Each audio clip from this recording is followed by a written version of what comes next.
94.3 FM, and you too can become a tailgater.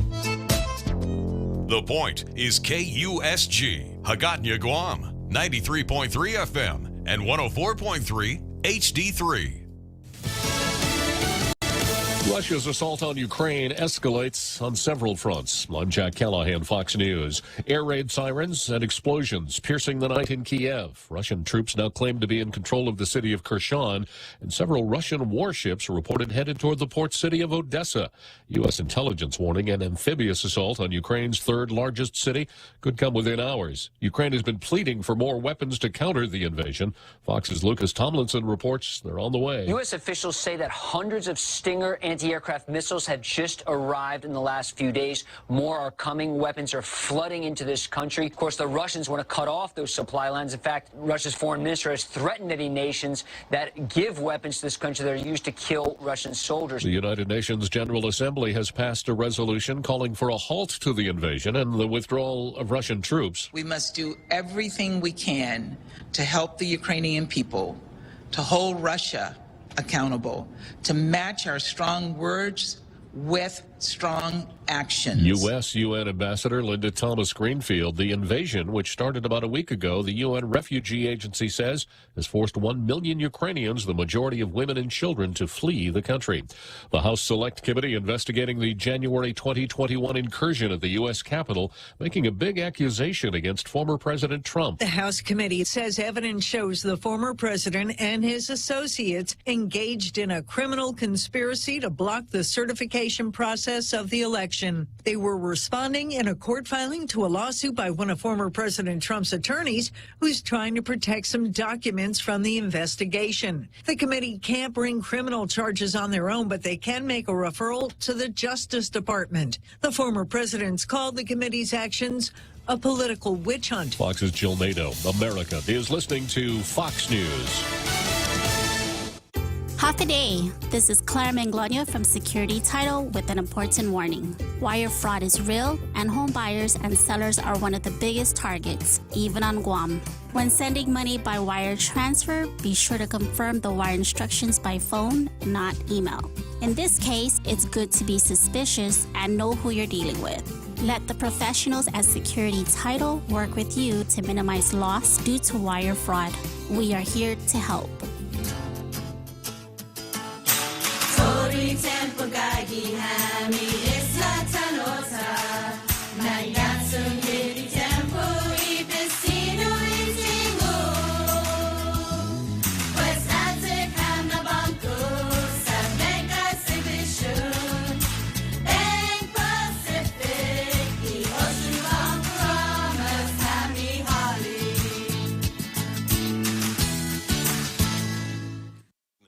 Fox News. The price of U.S. crude oil hitting an 11-year high on world markets Wednesday, now approaching $117 a barrel in early morning trading, continuing to push gas prices higher. Here in Los Angeles, a gallon of regular gas right now is $5.49. Across the country, Americans are seeing some of the highest gas prices in history. President Biden is facing bipartisan pressure to end Russian oil imports and to rely more on domestic sources. The president will release 30 million barrels of oil from the Strategic Petroleum Reserve. 30 million barrels would cover less than 2 days of national demand. Fox's Matt Finn. Louisiana Senator John Kennedy says the sanctions on the Russian government will be ineffective as long as the U.S. continues to import Russian oil. President Biden says we're going to bring Russia to our knees. You're not if you continue to buy oil and gas from Putin, because that's where he gets all his money. Until we attack their oil and gas, we can't bring Putin to his knees. Senator Kennedy on Fox's Jesse Waters Primetime. A police officer has been killed in the line of duty in Santa Fe, New Mexico. Officer Robert Duran was chasing a suspected kidnapper Wednesday, who police say turned into oncoming traffic, causing a crash which left Officer Duran dead, the alleged kidnapping victim injured. The suspect escaped. A judge shooting down efforts to put the National Rifle Association out of business. The New York Attorney General's effort to sue the NRA into oblivion is rejected by a judge in Manhattan, but he's also rejecting a motion to dismiss the case. State Attorney General Letitia James is accusing executives with the gun rights group of illegally diverting millions of dollars for personal use. The NRA's lawyers have called this lawsuit a retaliation campaign based on the Democrat AG's dislike of the gun rights organization. Tom Graham, Fox News. And I'm Jack Callahan. This is Fox News. Hafa Day. I'm the owner of Guam's largest tourist attraction group. The pandemic's been very tough for all of us, and particularly for my team members. So I'm really appreciative and grateful for the PUA assistance to our team members, and more recently, the SVOG federal grant that allowed us to reopen these facilities and re-employ everyone at a critical time when PUA ended. From myself and my team, on behalf of all of us, thank you for the federal funds that allowed us to reopen. The federal fund you provide saved many, many jobs. Thank you. Thank you so much. We employ about 35 technicians for our shows. Thank you for the federal funds. It kept us going. Thank you for helping with the federal funds. Thank you for the federal funds. Thank you for helping to save our jobs. Thank you for the federal funds. This ad was paid for with official funds from the office of Congressman Michael F.Q. San Nicolas. Come try Guam's original Chamorro restaurant with Pica's Best 5 years running. Mezcla Chamorro Fusion Bistro. Experience Chef Peter's candied salmon over scallion coconut rice, octopus to naktak, Chamorro platter, and their award-winning gourmet hamburgers. Or if you're looking for something healthy, try their keto-friendly menu. Come and enjoy Mezcla's Hafa Day service at their Hagåtña and Grand Plaza Tumon location. Call their Hagåtña location at 479-2652 for reservations. Welcome to Tall Tales with Bob Klitzkie, the only show on talk radio where common sense is a lot more common. Phone lines are now open at 888-TALK. That's 888-8255. And now, The Point proudly brings you Tall Tales with Senator Bob Klitzkie. A well-regulated militia being necessary to the security of a free state, the right of the people to keep and bear arms shall not be infringed. A great way to start a talk show. If that talk show is Constitution-oriented, thrives on freedom and liberty, is on the right side of the political spectrum, and specializes in debunking the folks on the other side. That's what we call Tall Tales here in Guam. All of you sailors who happen to be in town and the handful of Marines that are probably with them, welcome to Guam and welcome to Tall Tales. So let's start right out here with Demi Ikutni.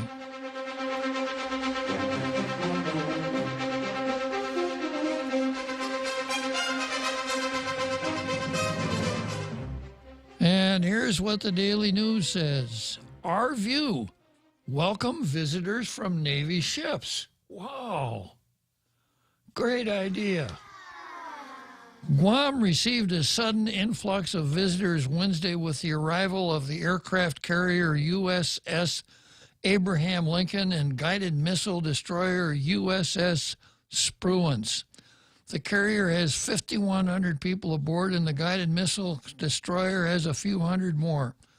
According to the Navy, there are 16 people aboard with ties to the island, including Makani Bora, a Chamorro from Maryland who's never been to Guam before. He says he plans to visit his family members here, take in the scenery, see what the island has to offer, and groove on Tall Tales. We wish him and his shipmates a pleasant visit. A port call by an aircraft carrier means much more to the island's economy today than it did just a few years ago. We got tourists. January visitor arrival statistics were dominated by visitors from the United States. They made 4,985 of the island's 8,896 visitors that month. Close to 2,812 were military. That means military visitors made up 32% of all arrivals. In January 2020, before the Wuhan virus shut down the world, 1,341 military visitors made up less than 1% of 157,479 of the visitors. Of course, military numbers can fluctuate greatly when an aircraft carrier pulls into port. But even this week's visitor surge would have been less at 4% of total visitors when stacked against the January 2020 arrivals. Those numbers illustrate the economic tragedy of the Wuhan virus pandemic on Guam. While ship visits and military exercises help the economy, they do not replace the tens of thousands of visitors who chose to come here for their vacations. Almost all of those 157,479 visitors bought a plane ticket to get to the island, spent the night in some sort of accommodation, ate meals somewhere, rented a car, rode a bus, took a cab, listened to tall tales, etc. They went on tours, visited attractions, and bought souvenirs. Although our military visitors aren't on vacation, we hope they enjoy the food and the entertainment during their time for rest and relaxation. Until our tourism industry recovers, the military is our main visitor market. Now, there's a group here that wasn't mentioned in this editorial that I want to give special notice to. And once again, it isn't what Protehee-Litexen did. It's what Protehee-Litexen didn't do. They didn't make fools out of all of us by going down to Apra Harbor with their signs, their costumes, etc., and their environmental, cultural wacko demonstrations that they've become, that they carry on regardless of when anybody pays any attention to them or not. So thank you, Protehee-Litexen. And along the same lines, thank you to, what's his name, Babauta, Tony Babauta, you know, he who gives such enlightening speeches, at least so far, has kept his mouth shut. His humility is only second to yours. Whoa, you think he's that humble? Well, we'll get into that when we get to the card. I'm just going to cast my humility aside, and you'll see when we get to the card, and just do something for the people. Something else for the people, I should say.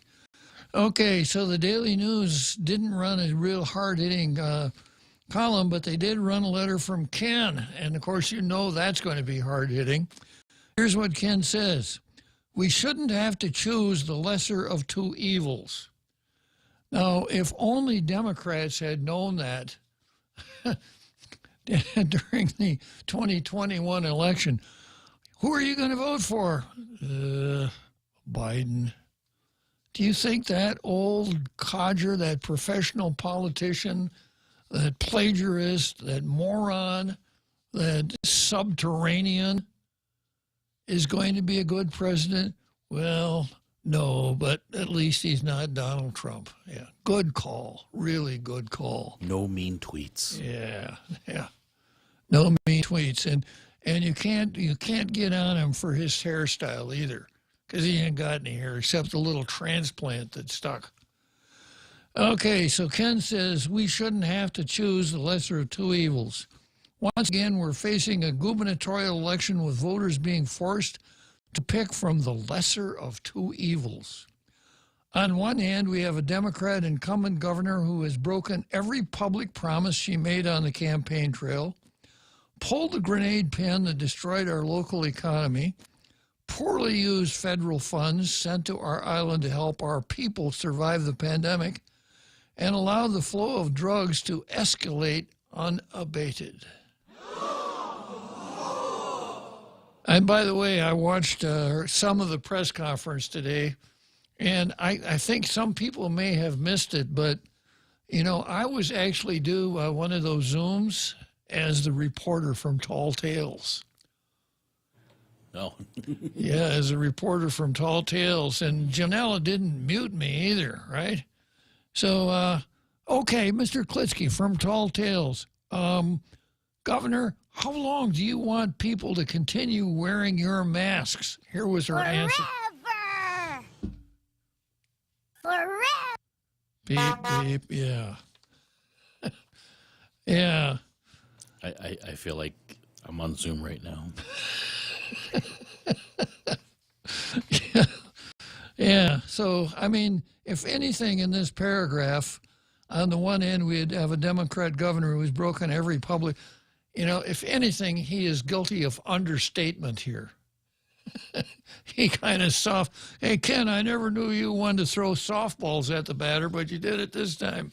I don't see how the incumbent Democrat team can claim to represent the interests of the people when their first acts in office were to give massive salary increases to political appointees, pass legislation benefiting campaign donors, destroy the finances of the island's only public hospital, fail to roll back taxes or strengthen the war on crime they committed to doing on the campaign trail. On the other hand, we have a Republican band of recycled politicians. Band of recycled politicians. You have a trumpet, a bassoon, an oboe, and a trombone, right? And a couple of snare drums. That's the band of recycled politicians. You ever heard them play? Never. Yeah, I understand that they even had a piano player. One day the piano player was playing at this party. And it was a 2-story house, and they were downstairs having a party, and this guy came stumbling down from upstairs really angry, and he says to the piano player, "Do you know there's a sick old lady upstairs?" And the piano player says, "No, but I'm a few bars, I can probably pick it up." Yeah. So here we have the band of recycled politicians. If they don't make it into office, maybe they can play like Waikiki and the Vegas. Well, wait a minute, those guys, maybe Branson, Missouri would be a better shot for them. The demographics fit them better. They helped to triple the government budget over 16 years and oversaw dramatic increases of government debt, creating debt service payments so large it was necessary to raise the taxes and fees imposed on a workforce made up largely of people trapped in the kinds of low-wage dominant in a tourist-based economy. They wasted an entire generation's time by not diversifying the economy to create a strong middle class to keep our children home. I don't see how challenging Republican team of former politicians, can represent the interests of the people when their last acts while still in office were to fight in court to avoid paying tax refunds in a timely manner. And that's true in that case, Piesti versus government of Guam. The government defended down to the end. Now, they had a good reason for defending, and that I'll get into if anybody's really interested, which probably they aren't. This is a classic case where I don't care what the reasons were, I only want the result. And the result is tax refunds have to be paid on time.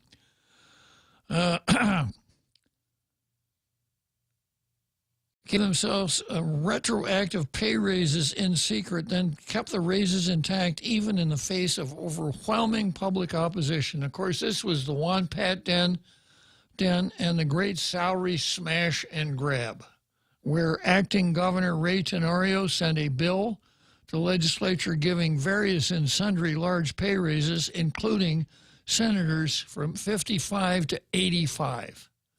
Sent it over in the morning. They passed it the same day, sent it back, and he signed it the same day. And the money was in senators' checks no later than 16 days later. You know how long it ordinarily takes for something like that to see daylight.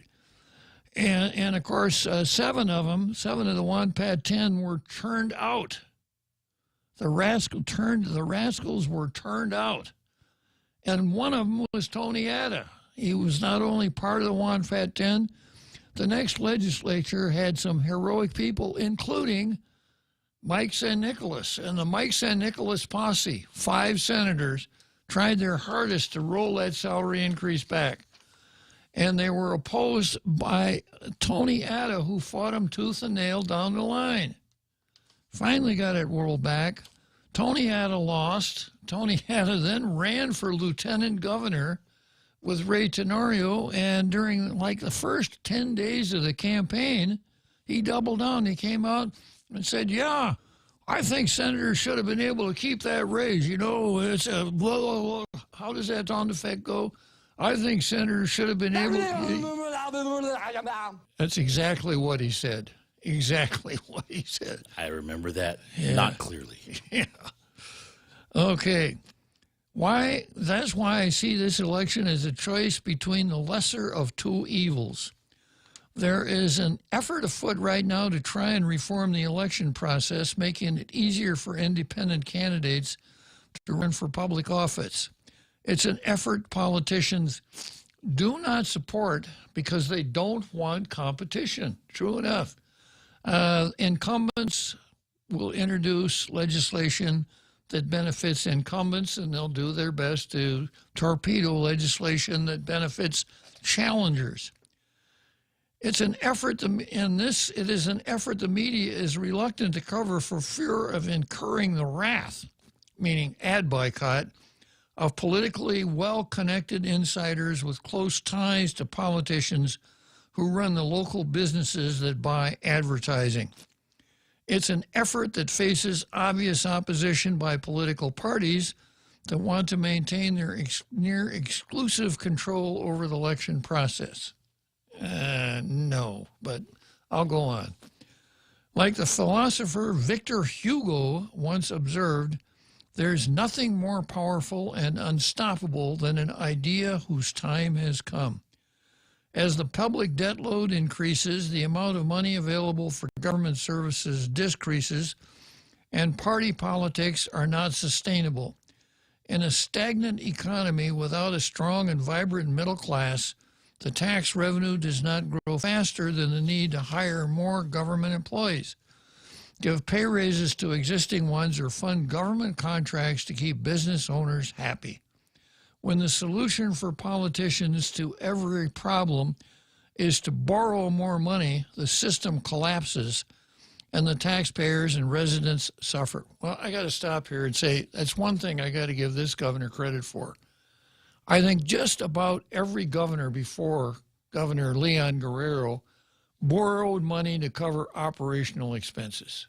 Now, borrowing money is not per se bad. Governments borrow money. If we're going to build a school or a hospital that's going to last for 50 years, we shouldn't ask the people who happen to be paying taxes the year that we build it to pay for the whole thing. Obviously, you want to borrow and spread it out. But when it comes to operations, if you can't afford it with today's revenue, don't do it. Remember, the goal, as far as I'm concerned, ought to be an efficient, effective government operating within the law, providing basic government services on at least a break-even basis. That ought to be the goal. If I ever ran again, that would be my campaign slogan.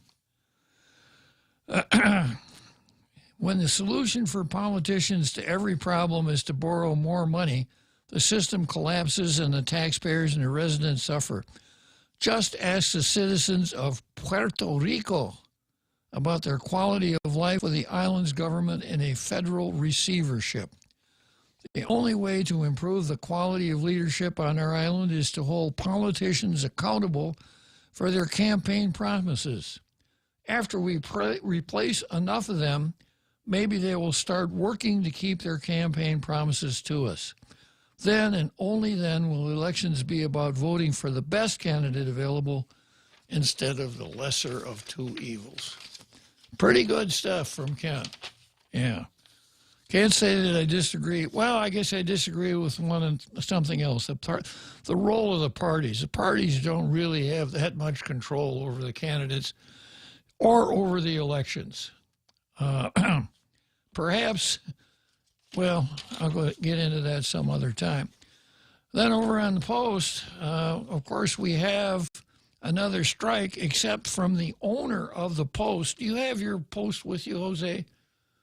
Let me borrow that. Yeah, can I borrow it? Because today, the owner of the Post wrote something for the editorial page.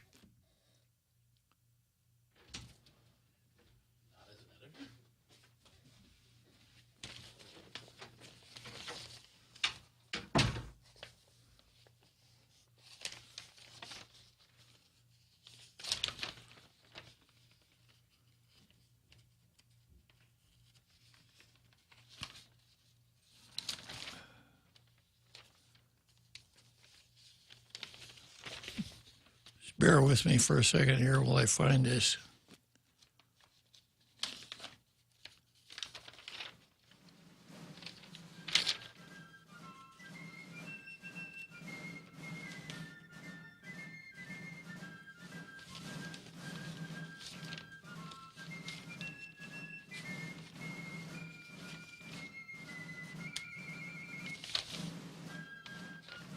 Yeah, here it is.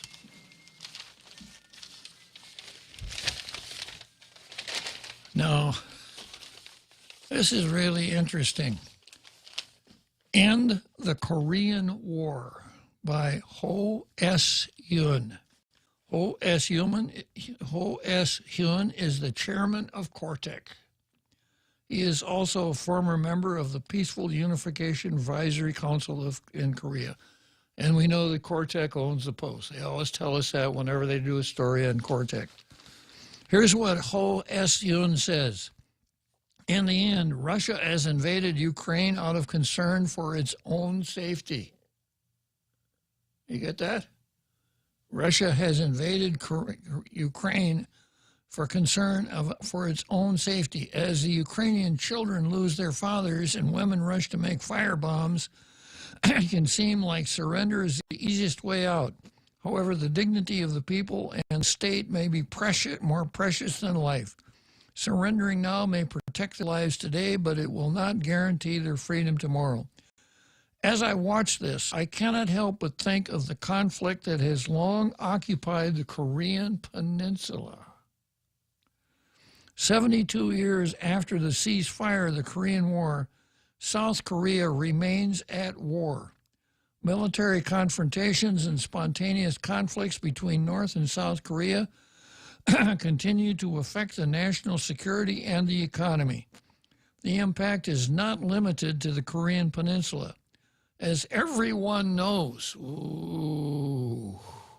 it's a good thing I'm reading this and he's not on the phone, huh? As everyone knows, China and North Korea have repeatedly created missiles targeting Guam to incite fear. Every time this happens, the number of visitors to Guam declines and Guam residents become anxious and panicked. Now we must end the war that has been occupying the Korean Peninsula. At this time, a formal end-of-war declaration is necessary to remove the roots of the hostile relationship and confirm both parties' commitment to peace. The end-of-war declaration is both a political and symbolic declaration. Such a declaration involving South Korea, North Korea, the United States, and China would confirm the commitment to peace and allow peace treaty to be signed in stages. As South Korea's President Moon Jae-in said, irreversible progress in peace can only begin when the parties of the war gather to make an end-of-war declaration. The first step toward a peace treaty is a declaration of the end of the war. A Korea peace appeal and a peace treaty must be achieved on the Korean Peninsula through the declaration of the end of the war. What do you think he's really after here? Maybe the end of the war? I think so. Yeah.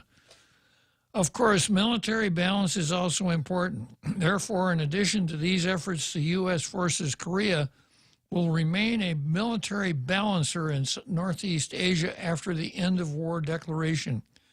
It is hoped that the Korean Peninsula, which has become a symbol of confrontation and conflict, will be transformed into a land of peace and coexistence instead of preparing for war. Those resources will be used for the safety and happiness of citizens, a sustainable environment, and a society free from discrimination. And we expect such peace and stability will have a positive impact on Guam as well. This vision cannot be realized with just the public interest and sentiments of the Republic of Korea. Rather, the support and cooperation of the international community are essential. I hope that all those who seek peace, especially our own, will join us in signing below. Just as the COVID-19 isn't confined by borders, war is not simply a distant country's problem. Please join the related event at Epau Beach on Sunday, March 6th at 1:30. I might go, yeah. Okay, 2 comments here, or 2 analyses. First is, why is Ho S. Hyun writing on the editorial page when the editorial page has been shut down for local writers for about a month now?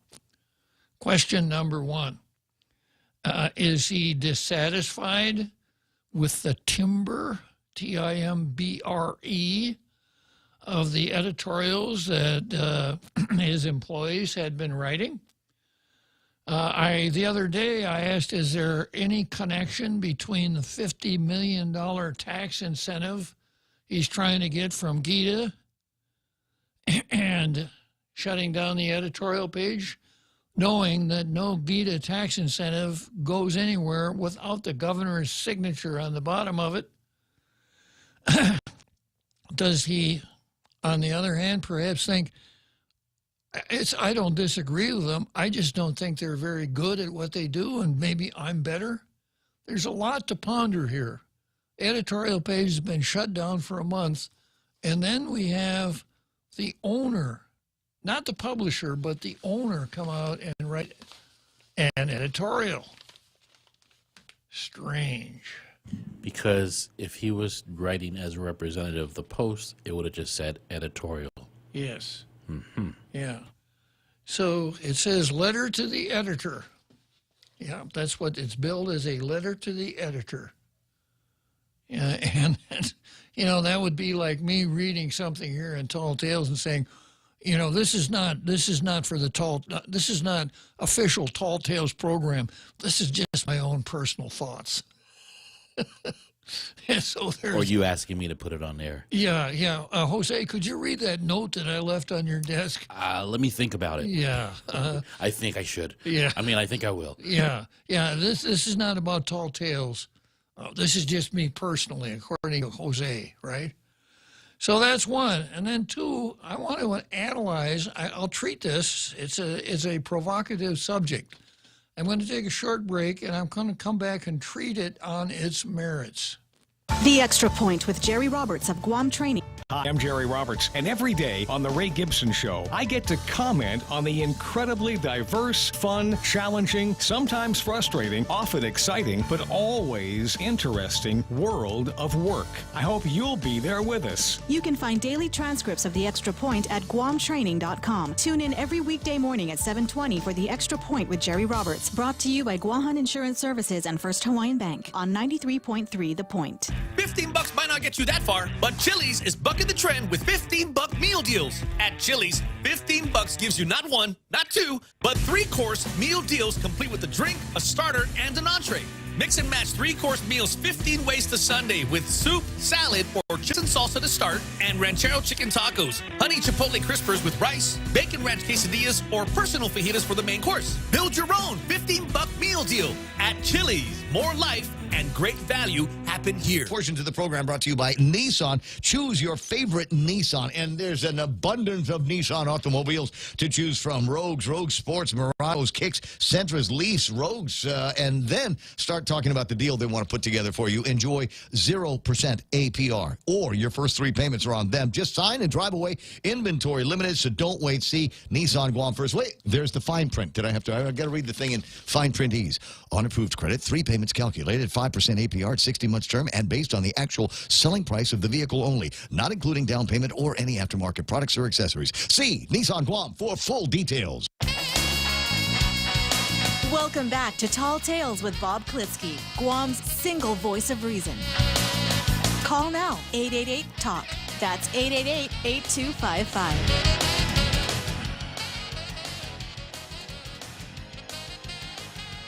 Okay, I'm going to start out here and give a short analysis, and I'm going to do a little one-upsmanship with Mr. Ho, and that is that I suspect that I know more about the Korean Peninsula than he does.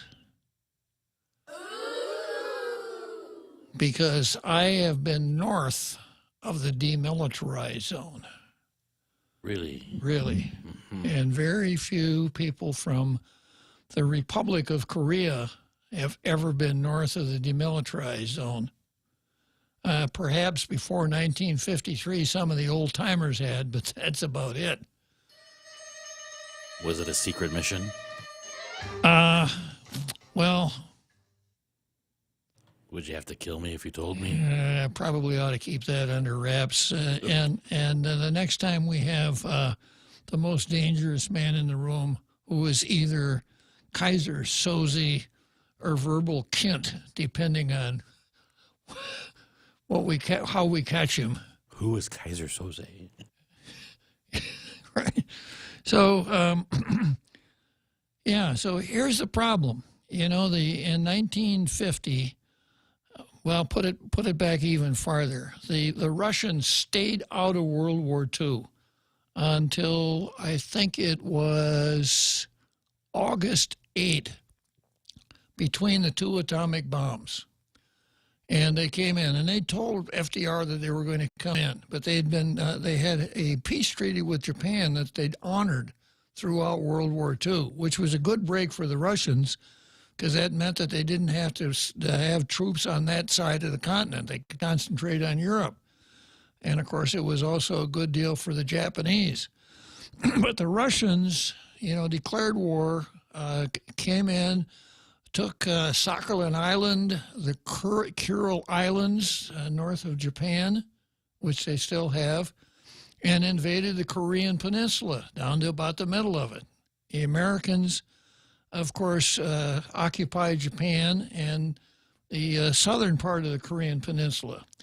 So the deal that was cut, not as part of the Japanese peace treaty, but as part of the accommodation between the United States and the Soviet Union, was we'll divide the Korean Peninsula along the 38th parallel. You guys can have the top, we'll take the bottom. That was kind of the deal. And the Russians' puppet was a gentleman named Kim Il-sung. And ours was a guy named Syngman Rhee.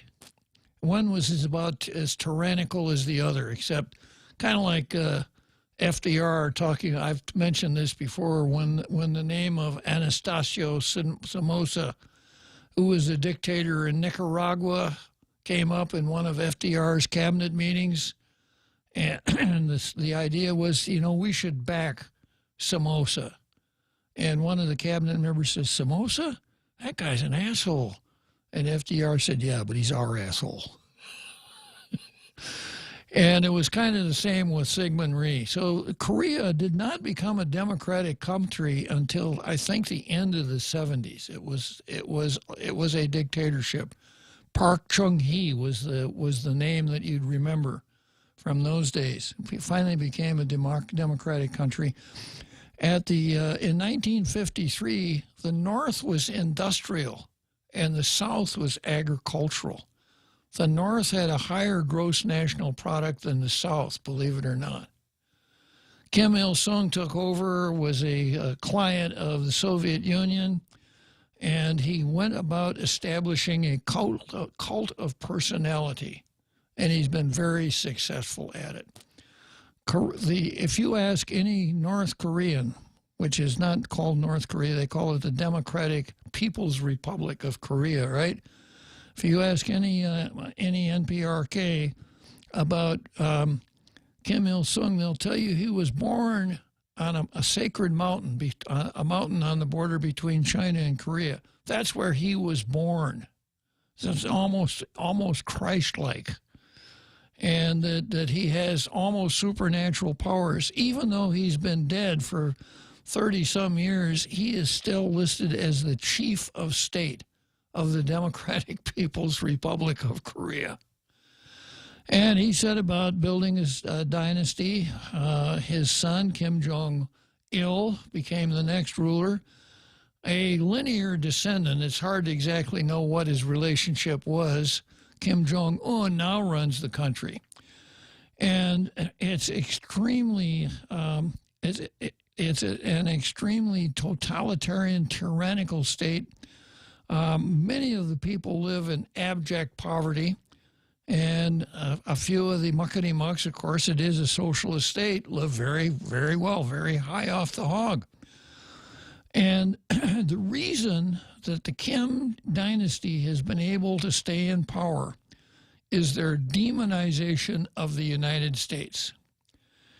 They will tell you that Kim Il-sung, who was born on the top of that mountain, was fighting the Japanese from about the time he was 15 years old. He was a partisan fighting the Japanese who had occupied Korea since 1905.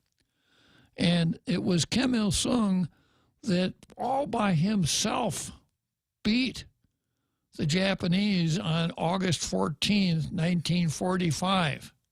If it hadn't been for him, the Japanese wouldn't have been beaten in Korea. So everything in that country is hate the United States, and the Kims will tell you that if it weren't for the way they run the country, the United States and their lackeys, the South Koreans, would overrun the country in a heartbeat. So the people put up with all kinds of really harsh treatment because they are afraid. You know, they spend all of their money, so much money on the defense, on rockets that can reach Guam, et cetera, when people out in the countryside live at a near starvation level. And the reason they are able to do this is because of their America baiting. I visited a school in a small town in Korea, and out in the playground, they had something that looked like a toy airplane, you know, and with a Korean pilot, and the sign that said, "Shoot Americans." I mean, even in the school, even in the primary schools, that is what the country's all about.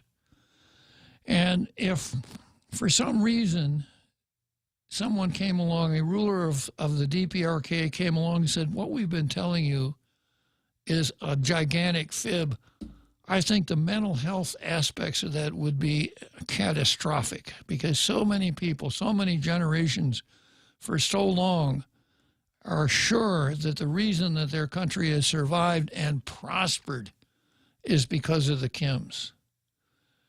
So the last thing the Kims would ever want to do would be to make friends with the United States, because that's their power. That's their power base.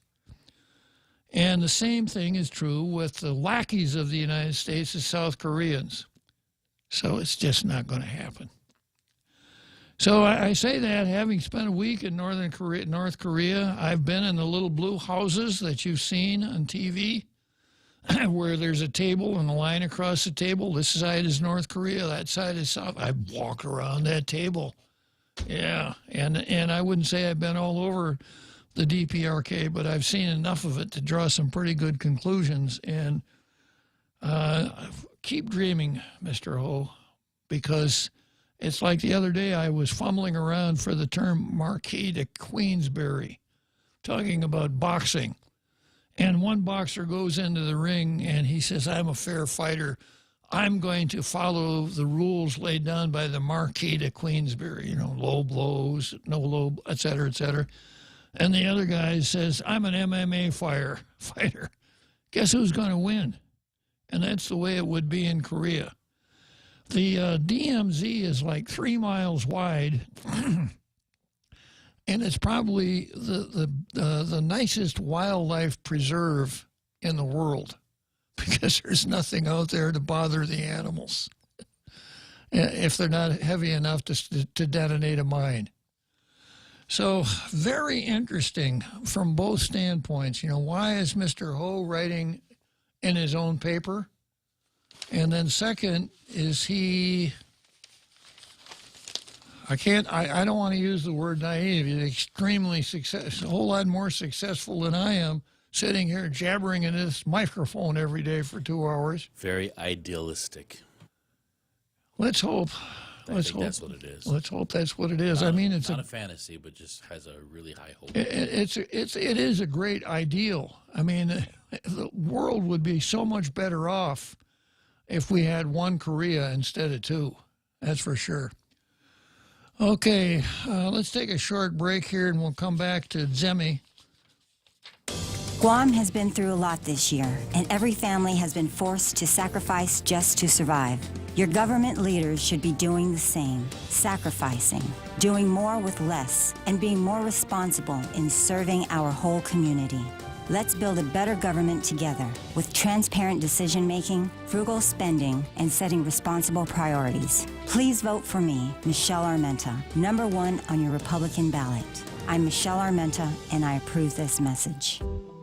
Listen to The Point anytime, anywhere on Odyssey. Odyssey is your new audio home for all the music, news, sports, and podcasts that matter to you. Find your favorite stations like The Point and discover more.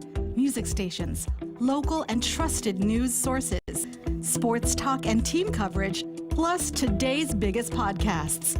Find it all on the Odyssey app. AUDACY.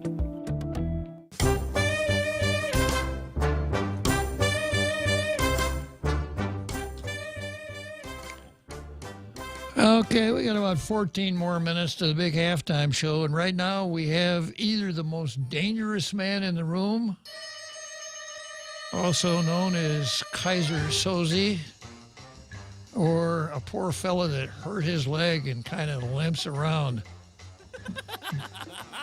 better known as Verbal Kint.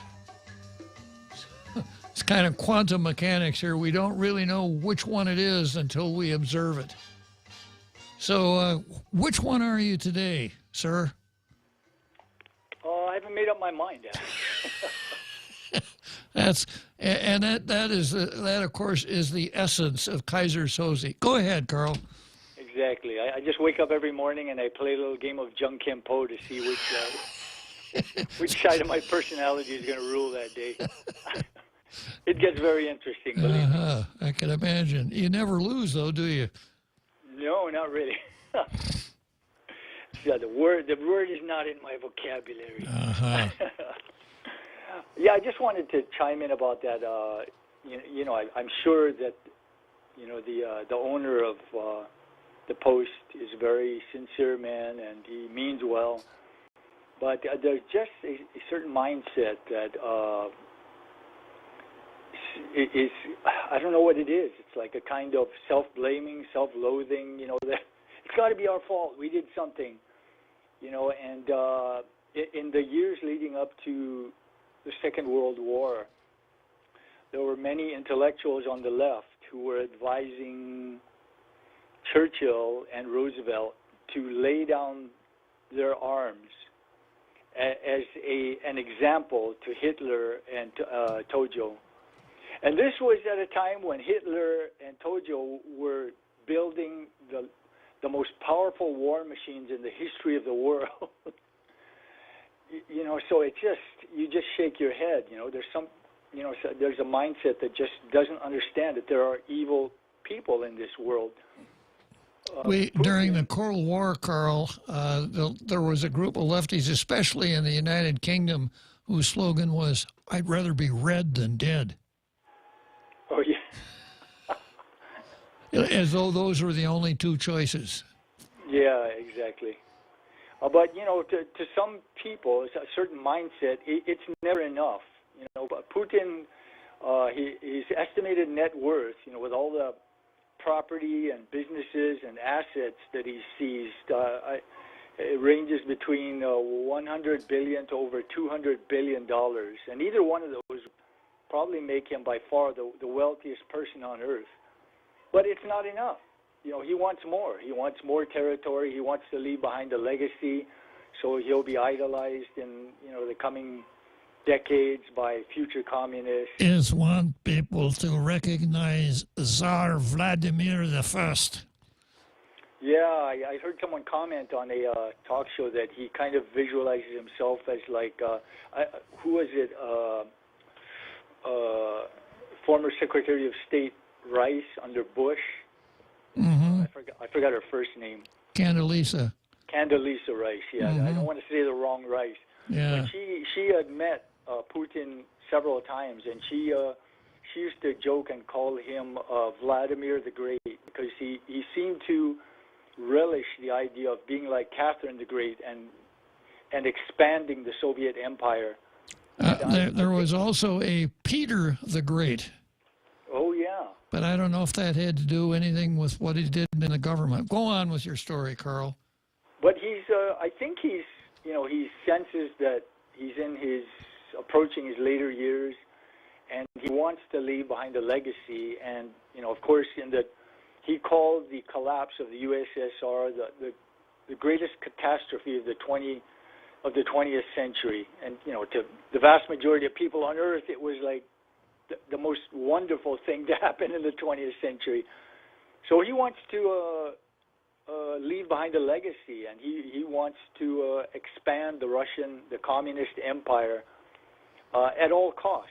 You know, if he needs to incinerate a bunch of Ukrainians, bomb them, you know, completely out of existence, so be it.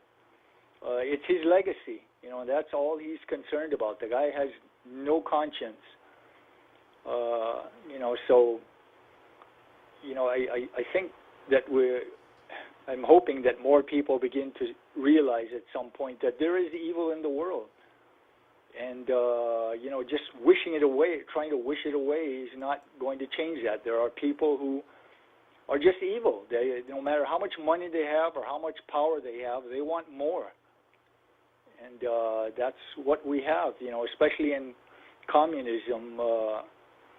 The founders and the writers and signers of the Constitution understood this, that the human nature is badly flawed, and that they needed to split up political power because sooner or later, either incompetent or just plain outright evil people are going to come to power. And as Professor R.J. Rummel said, concentration of political power is the most dangerous thing on earth. And this is after he examined over 8,000 examples of democide and concluded there were over 262 million people killed by democide, the mass slaughter of citizens by their own government, and just in the 20th century. About over 140 million of those were killed by communist and socialist governments. But yeah, the concentration of political power is no joke. It unleashes human nature. And, you know, I've made some statements that, you know, people might think is kind of extreme about the potential for what is possible in America and even on Guam. And I'm not Carl, you gotta watch the extreme statements. That's my job. But go on.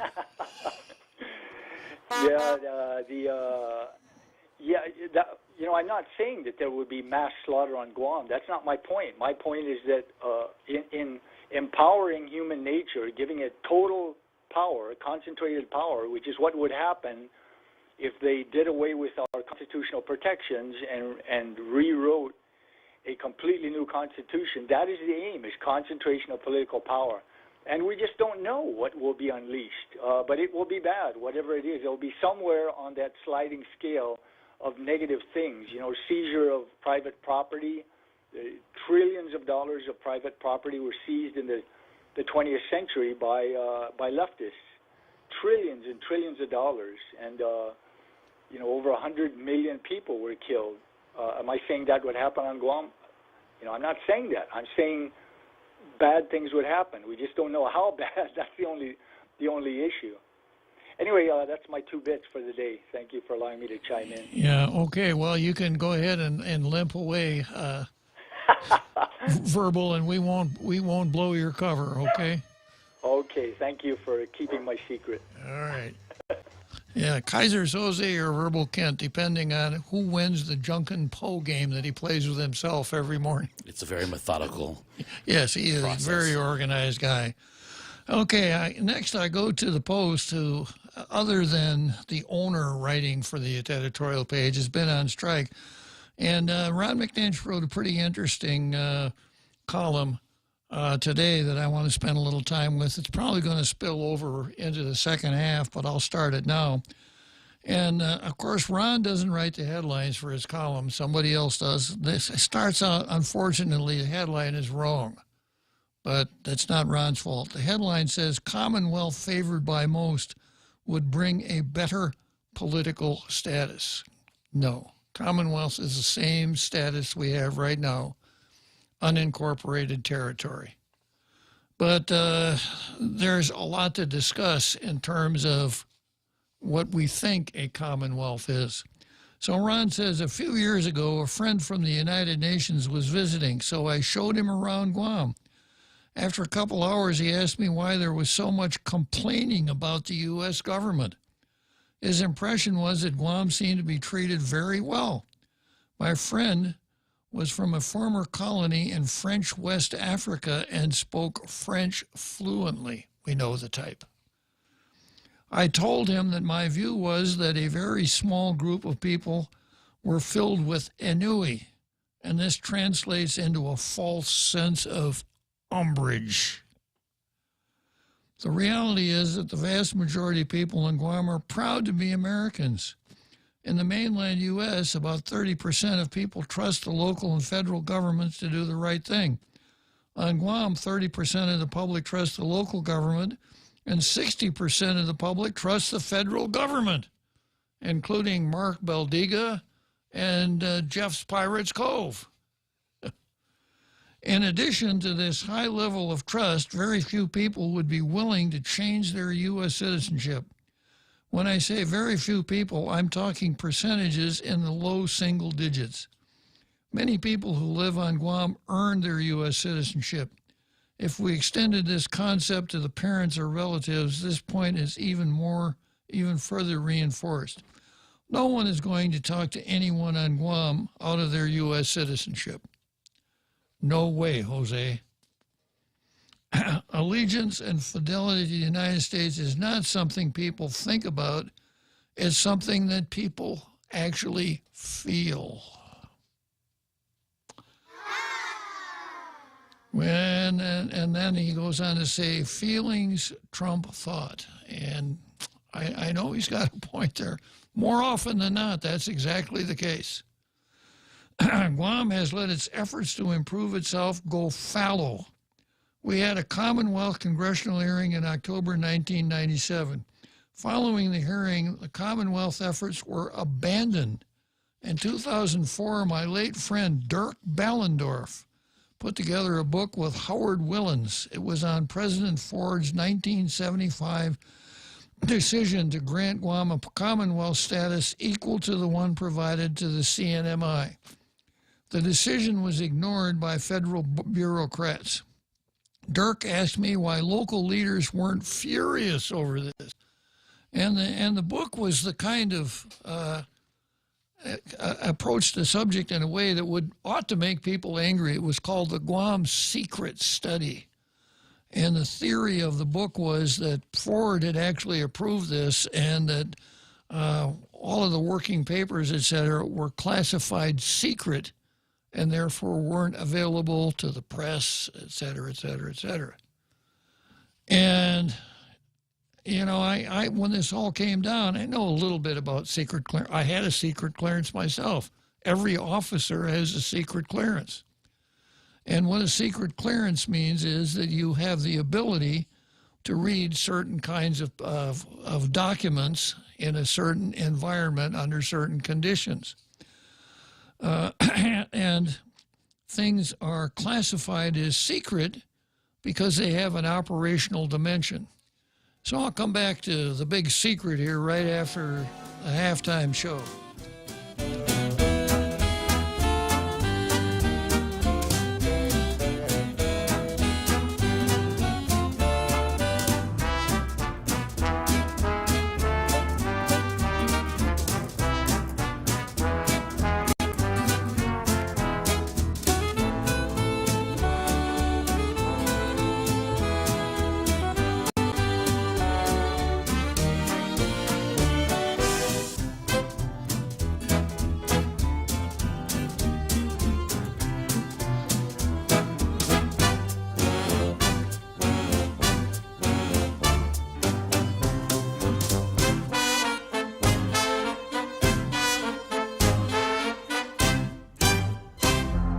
The Point is KUSG, Hagåtña, Guam, 93.3 FM and 104.3 HD3.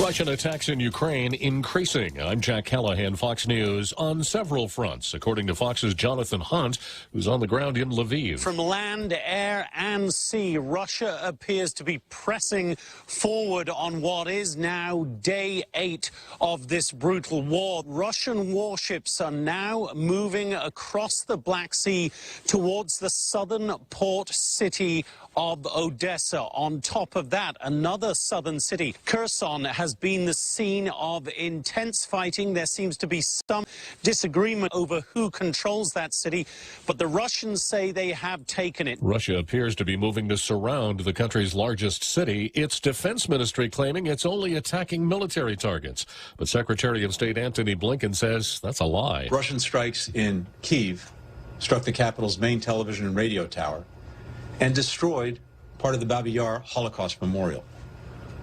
Apartment buildings outside of Kyiv were hit, partially collapsed. In the week since the invasion began, 1 million Ukrainians have fled the country, according to the UN Refugee Agency. A second round of talks between Russian and Ukrainian delegations is expected on Thursday. House Speaker Pelosi's hand-picked committee investigating what happened last January at the U.S. Capitol accuses former President Trump and his associates of a criminal conspiracy to disrupt congressional certification of the presidential election.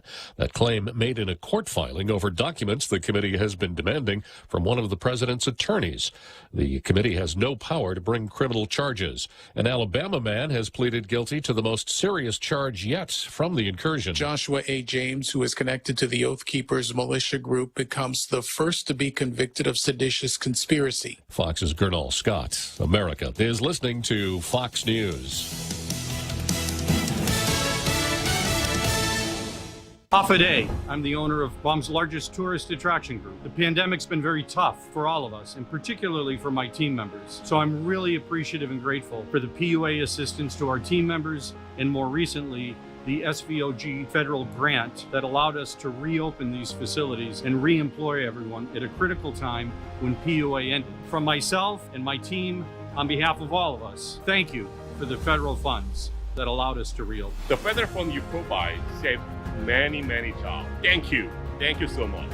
We employ about 35 technicians for our shows. Thank you for the federal funds that kept us going. Thank you for helping with the federal funds. Thank you for the federal funds. Thank you for helping to save our jobs. Thank you for the federal funds. This ad was paid for with official funds from the office of Congressman Michael F.Q. San Nicolas. Around the world and around the country, ordinary citizens continue to protest Russian aggression. Times Square in New York City filled once again Wednesday afternoon with people protesting the Russian invasion of Ukraine, with flags of the embattled country and signs expressing outrage. Also in New York City, opening night at the Metropolitan Opera started off with a tribute as the cast of Don Carlos sang the Ukrainian national anthem. Elsewhere, some people venting anger about the situation through vodka by pulling Russian vodka from store shelves while others pour it down the drain. Fox's Laura Ingalls, Supreme Court nominee Judge Ketanji Brown Jackson has begun courting senators on Capitol Hill, making her case for confirmation to the High Court. Senate Majority Leader Chuck Schumer, who met with the judge Wednesday, was effusive in his praise for her. Before the meeting, I said Judge Jackson is brilliant and beloved. But now that I've met her, I'll add another word, belongs. She is not only brilliant and beloved, but belongs on the Supreme Court. Fed Chairman Jerome Powell telling the House Financial Services Committee Wednesday they underestimated inflationary pressures and they'll be raising interest rates soon to combat them. We understand that high inflation imposes significant hardship, especially on those least able to meet the higher costs of essentials like food, housing, and transportation. We know that the best thing we can do to support a strong labor market is to promote a long expansion, and that is only possible in an environment of price stability. The initial interest rate hike could come in about 2 weeks. Oil prices continue to rise. Brent crude eclipsing $117 a barrel in overnight trading. Wall Street Wednesday, the Dow gained nearly 600 points. I'm Jack Callahan. This is Fox News. Come try Guam's original Chamorro restaurant with Pica's best 5 years running. Mezcla Chamorro Fusion Bistro. Experience Chef Peter's candied salmon over scallion coconut rice, octopus to naktak, Chamorro platter, and their award-winning gourmet hamburgers. Or if you're looking for something healthy, try their keto-friendly menu. Come and enjoy Mezcla's half-a-day service at their Hagåtña and Grand Plaza Tuman location. Call their Hagåtña location at 479-2652 for reservations. Always here to help you. This island is our home. Through the years, we've been a friend to the neighbors we have known. Now we're banking on the future. Their services to choose. Bank Pacific, where others put branches, we place roots. Half a day. This is Clara Manglona from Security Title with an important warning. Wire fraud is real, and home buyers and sellers are one of the biggest targets, even on Guam. When sending money by wire transfer, be sure to confirm the wire instructions by phone, not email. In this case, it's good to be suspicious and know who you're dealing with. Let the professionals at Security Title work with you to minimize loss due to wire fraud. We are here to help.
So here we are, another great halftime show here on Tall Tales. It means we are now in the second half of Tall Tales for today.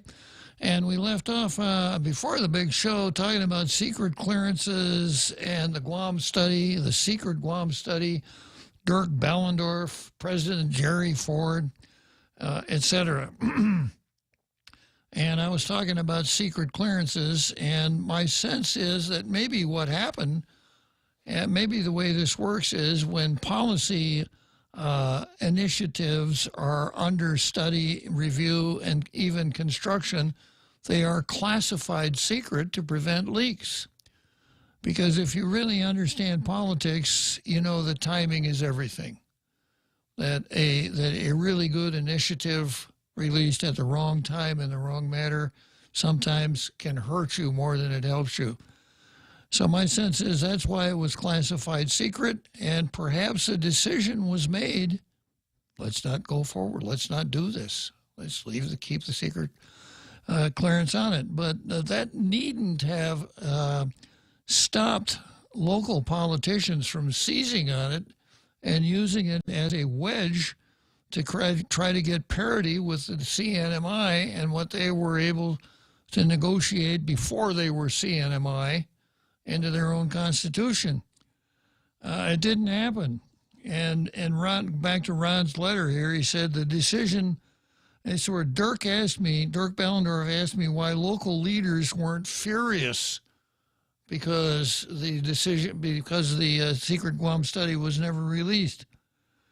And Ron's answer is that many Guam leaders don't really value important concerns outside their immediate interests. And I'd say that's probably pretty close. You know, if you tried to introduce a bill that had more far-reaching effects than cemetery regulation, you might not find very many interested people involved. So then Ron goes on to say the formula for getting a better deal from the federal government with a Commonwealth is very simple. I don't like the use of the word federal government. Federal government doesn't make deals. Parts of the federal government do. There was a time during the development of the Commonwealth Initiative that Guam politicians were meeting in Albuquerque, or maybe it was Santa Fe, with Senator Manuel Lujan, senator from New Mexico. And it looked like they were making some progress. And, of course, the testimony on the Commonwealth was before a committee of the House. So it wasn't the president, it was the Congress that we were trying to work with that time. So Ron says, here's the way to do it. He says, our government needs to ask the president to appoint a special representative. This person would generally have ambassador rank and can discuss in detail what areas need to be improved. Okay, now I think that's a good idea. President needs to appoint someone with some juice, some horsepower, that would have the ability, wouldn't have the ability to bind the president, but would have the president's ear and had a pretty good shot of binding the president to whatever decisions were made, and would have a certain amount of credibility with the Congress so that whatever legislative action were needed could be accomplished. I don't know who such a person would be, but I wish I could remember the name of the guy that negotiated with the folks from the Northern Marianas to bring about the covenant. His name will come to me probably 10 minutes after the end of the show. Usually does. But that's the kind of guy that we need to deal with us. But things would be a whole lot harder now than they would have been in 1997, because I'll tell you what'll happen. There'll be an announcement from the president. President says, I have appointed Abner Smuckahukowitz to be the special representative to Guam to reform Guam's political status and to negotiate with Guam. And the lefties, the separatists, are going to say, negotiate with Guam? Negotiate with who?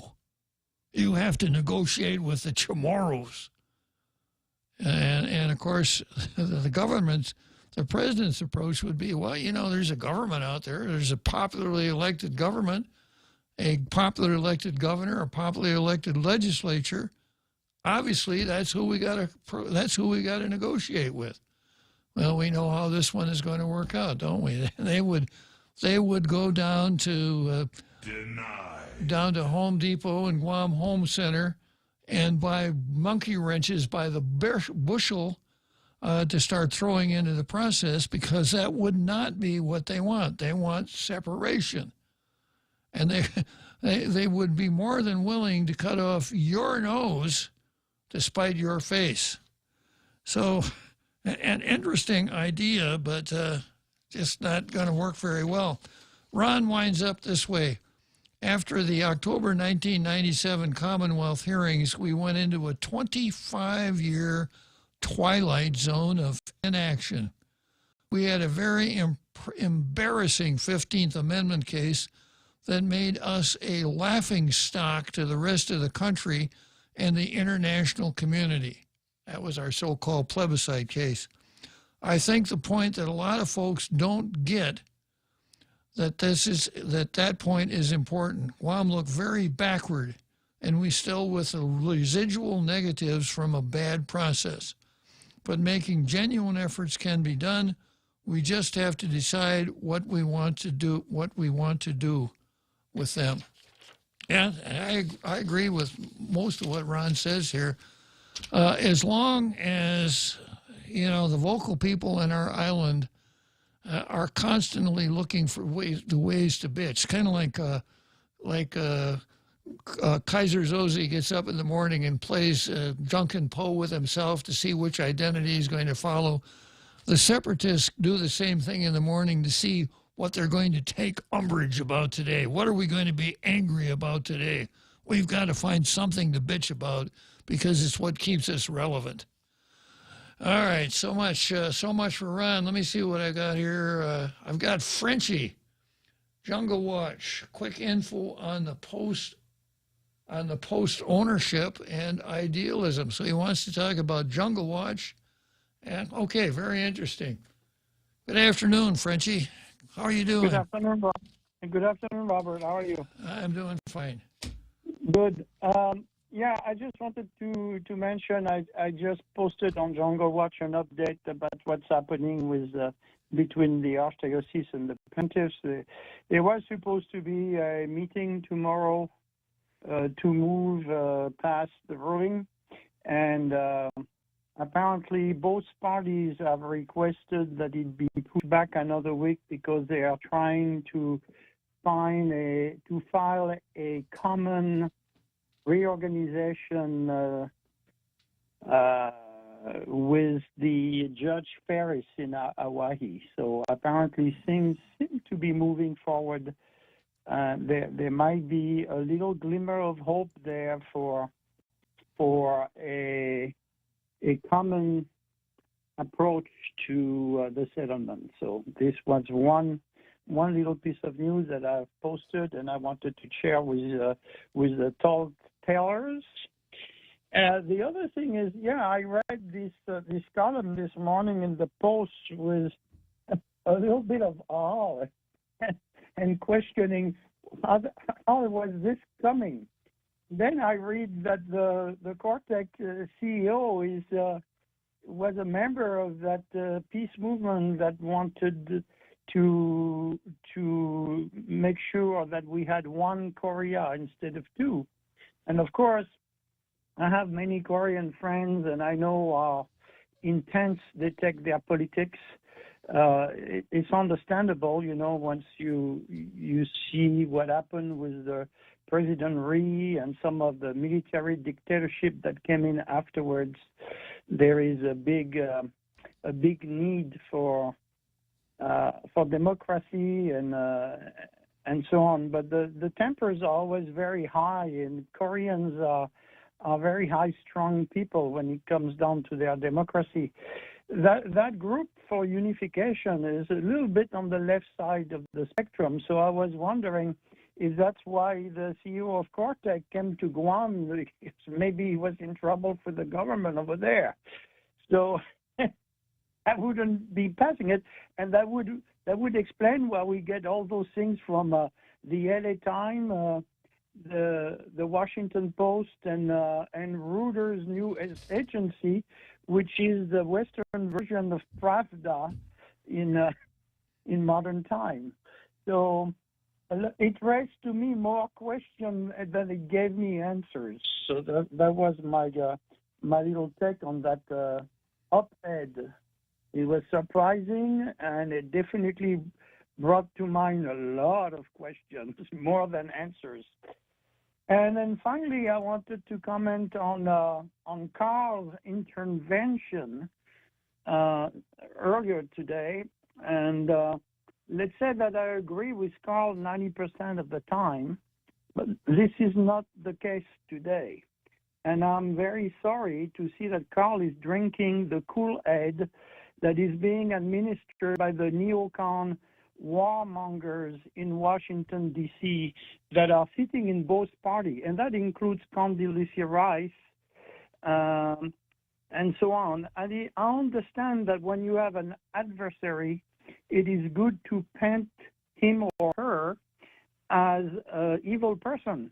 And we've seen the Democratic Party do that to President Trump for 4 years nonstop, and they continue to today. And what they're doing to Putin is it comes along those lines, but there is so many misinformation about his fortune or lack of fortune and everything. I have yet to see a picture of Putin next to a Lamborghini with two beautiful babes under each arm, which is usually what we see from the Ukrainian oligarchs, and it is to be completely occulting that the last 8 years there has been about 18,000 people in the Donbass region that have fell victim to indiscriminate bombing and missile attack against schools and hospitals, and sniper fire coming from the Ukrainians. So, we need to keep our head cool and not drink the Kool-Aid that those extremists want us to believe, because they are distracting us from the real issue, which is like securing our own border.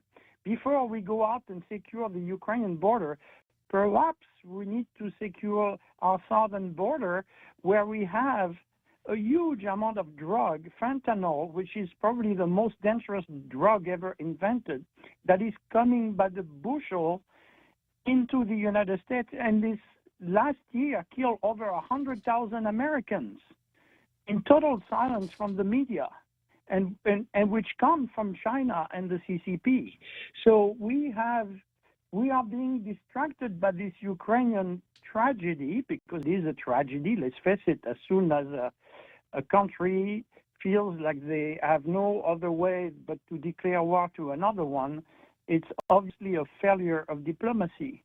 But this is not exactly what the warmongers want us to think. And I think cool heads need to prevail, and this is not the case right now. We have a lot of people that are pushing for more war. I was watching somebody that I usually like, Dr. Peterson, the Canadian psychologist, who was inviting Kagan, the brother of the neocons who is pushing for this war right now with Russia, and who is the brother-in-law of Ambassador Nuland, who was the one that was right in the middle of that 2014 coup, which saw the eviction of the pro-neutrality president that was in power at the time, and brought in this mess that we are still dealing with now. So, and she also was right dead center in the middle of that fake phone call trying to influence impeachment of President Trump. So those are the same actors. They all gravitate around Hillary Clinton and some of the old Bush administration. And don't forget, those people in the Bush administrations are the ones that brought us the war in Iraq with its handless convoy of death, desperation, civil war, and tremendous treasure that we spend trillions of dollars in Iraq. For what? For having the only power that was strong enough to counter the Iranian disappear, and now have the Iranians do whatever they want. So we have to be very careful. It's nice to think that Putin is an extremely bad guy and everything, but he's not a communist. He might have worked for communist government. But, explain to me then why he dedicated Russia to St. Michael and the Virgin Mary if he was still a communist. Explain that to me. Do we see Mr. Biden, who is supposed to be a Catholic, dedicating the U.S. to St. Michael and the Virgin Mary? I doubt it. Yeah, but he really hobnobs with the Pope, doesn't he? Oh, yeah, but he's still pushing for the slaughter of hundreds of thousands of babies every year, and he's proud of it. And so we have to put things in perspective, and I think, please, please, please don't drink the Kool-Aid and don't buy into those fake news that are taking us away from the disastrous result of the Biden administration, because they are preparing excuses for the upcoming election in November. This is what they are doing, and nothing else. And you've seen it yesterday when little Lou, the Red Queen, was using that argumentation for our politicians here on the island. So it all ties up, and it's the same actors. And fool me once, fine, but fool me twice, no. Sorry, I'm not buying that bunch of lies and things. And I'm very sad that we have had to come up to an armed conflict, but we should be de-escalating instead of making it worse. Well, Frenchie, no one is going to accuse you of drinking the Kool-Aid, that's for sure. So what you're telling us to do is go out and rent that film, Wag the Dog, which will really help us understand what's going on right now. Yeah. It's exactly what we're experiencing. That movie was a fantastic prediction, and it's very scary. Well, once again, thanks for your contribution, Frenchie. I got to head for Wrigley Field, but it's always good to talk to you. Thank you, sir. Right. Thank you, Robert, for the opportunity. Bye.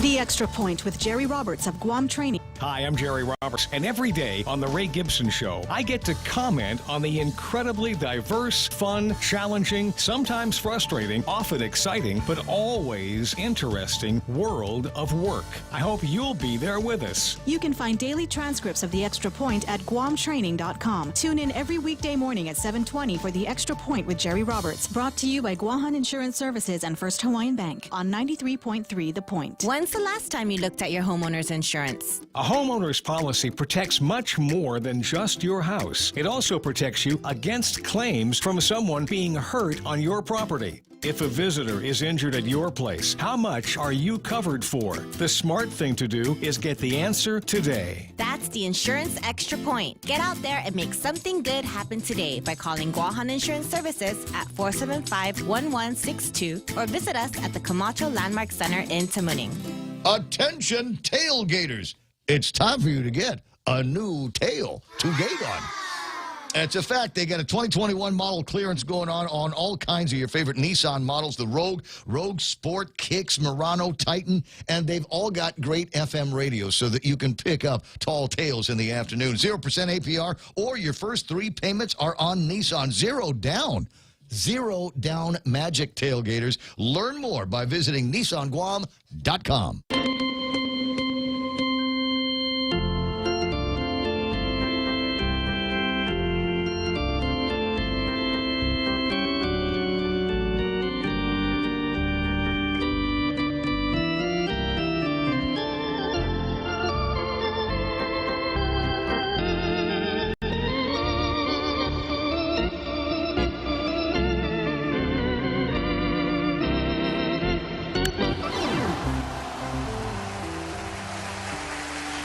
Okay, so next item here on the program is the card.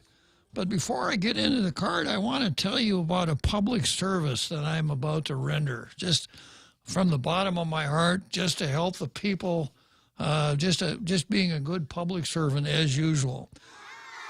Now, the news has reported that a couple of movie stars have been in town, Leonardo DiCaprio and Tobey Maguire. And, you know, when folks like that are around, the tendency nowadays is everybody's, you know, I never thought I'd see the day when something like this would be a camera. Whenever I wanted to take a picture, I'd look for my phone. Right. But nowadays, everybody's got a phone, and everybody takes selfies. And if you could take a selfie of yourself with someone who is good-looking, charismatic, famous in his own way. That's what my selfies are, Bob. If you could do that, you think you really accomplished something. So when the news came in that DiCaprio and Toby were in town, I know a lot of folks said, wow, I want to capture those guys somewhere and do a selfie with them. Well, it was announced in the news this morning, they're gone. Yeah, they've left the island. So I know there are going to be a lot of disappointed people here on Guam. So here's my public service. If you come down to Ray on Saturday morning, I will pose for a selfie with you. What do you think of that, Jose? Yeah.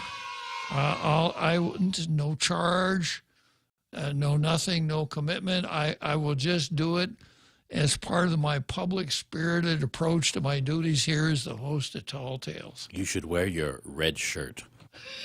I will wear my red shirt, of course, yeah.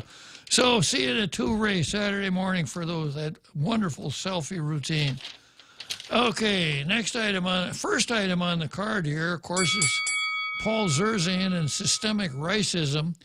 And I think we kind of got into that with Frenchie, talking about Condoleezza Rice. a little systemic racism going in the other direction, right? Yeah, so I'm not going to spend much time with Paul Zerzan and systemic racism. I think Hope Cristobal and Paul demonstrated that one for us to the point that there's not much I could add to it. First item on the card is Weber versus the Attorney General.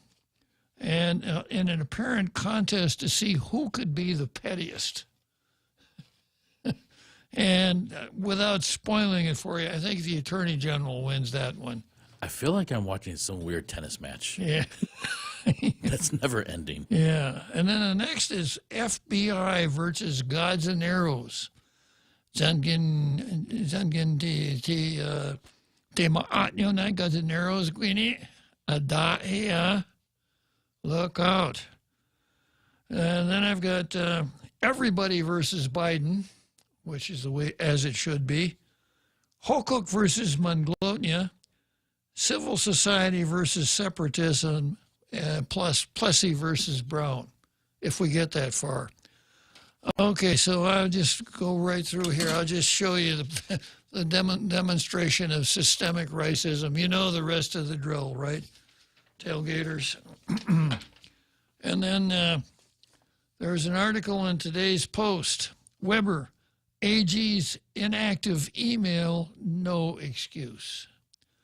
A local group dedicated to maintaining open government has sent in another notice of violation to the Office of the Attorney General, while the OAG maintains that it is not in violation of government disclosure law.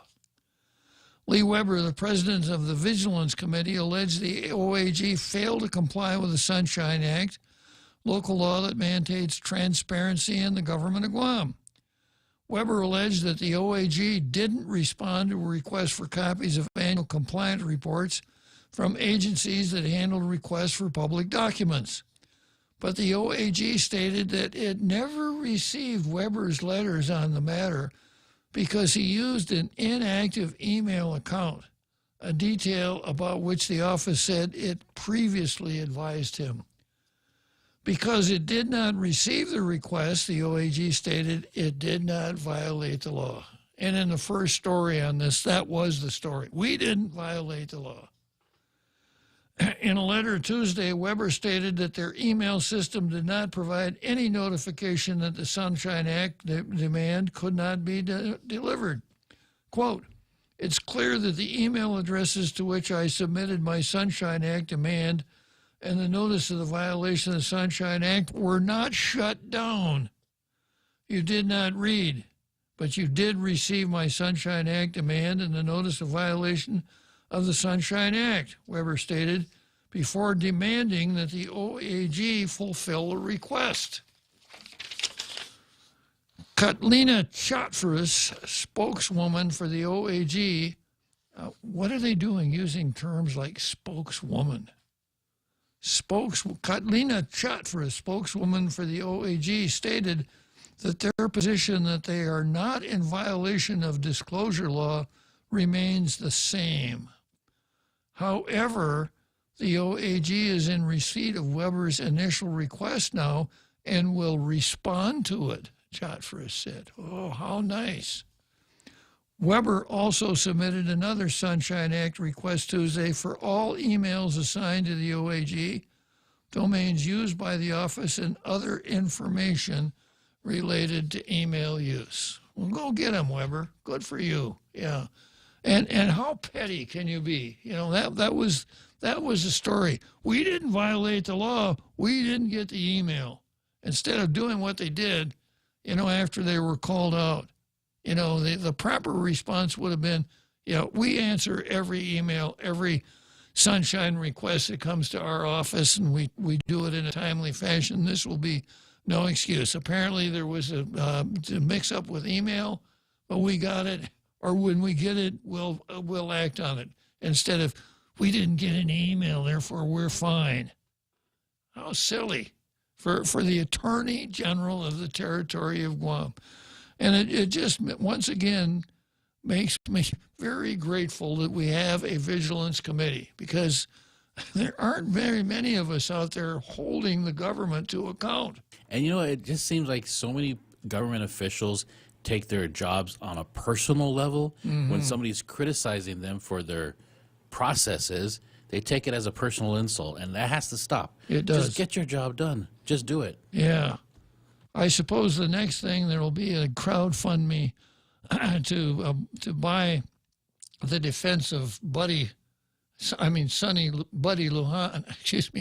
Orsini, you know, who really got raked over the coals, didn't he? Yeah, so, you know, the Vigilance Committee, with the three things we really have going for us if we care about our government: the open government law, the Sunshine Law, and the new 38, 36, 34 that requires agendas to be published. This really makes a difference. Ken, a little earlier in his letter, said we got to hold people accountable. Those are the tools that you use to hold government officials accountable. And as an example, I'll one more time go through an exchange I had with Senator Nelson. Senator Nelson was quoted by PNC saying that there was a 1982 court case that held that the programmatic agreements that the government of Guam enters into can't just be signed by the SHPO. They have to be signed by the governor. That was the story. And, of course, the reporter, a guy named... wait a minute. It'll come to me in a second. I can't put my finger on it right now. I think, well, anyhow, the reporter never said, let me see the decision, which would have been the logical thing to do. He just said, wrote down what she told him. So I thought, you know, I like to read decisions. I got to see that one. And there was no citation. It wasn't Smith versus Jones or something like that. So I wrote a letter to Nelson. I said, can you please send me that decision? And I got a very polite response from someone. We received your letter. That was it. So I let it go for a few days, and that was it. So then I sent a Sunshine, and I asked, please send us that decision. And the response coming back was, we don't have it.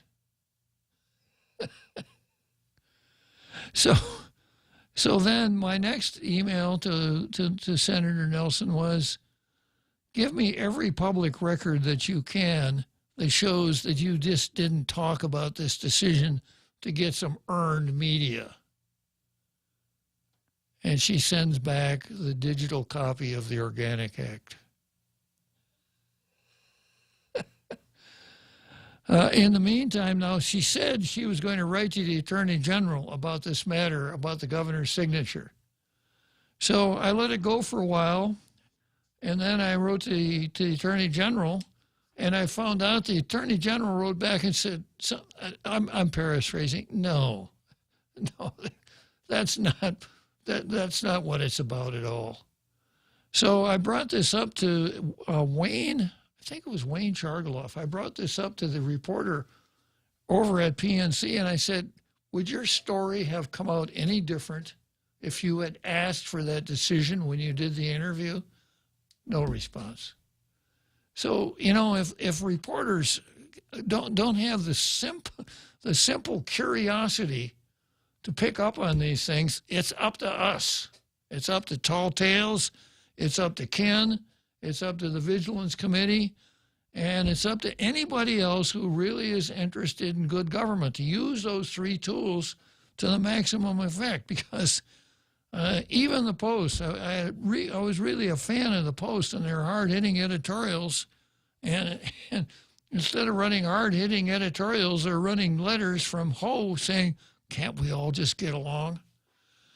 Okay, I got somebody here waiting in the green room trying to get in. It's R. Keith, and he wants to talk about the media's culpability. Man, I want to talk about that, R. Keith, but, you know, we only got about 20 minutes to go, and that sounds like 3 or 4 hours. Go for it, R. Keith. Hi, Bob. You were certainly right on that. I mean, one could spend a career lambasting the media, not only on Guam, but elsewhere.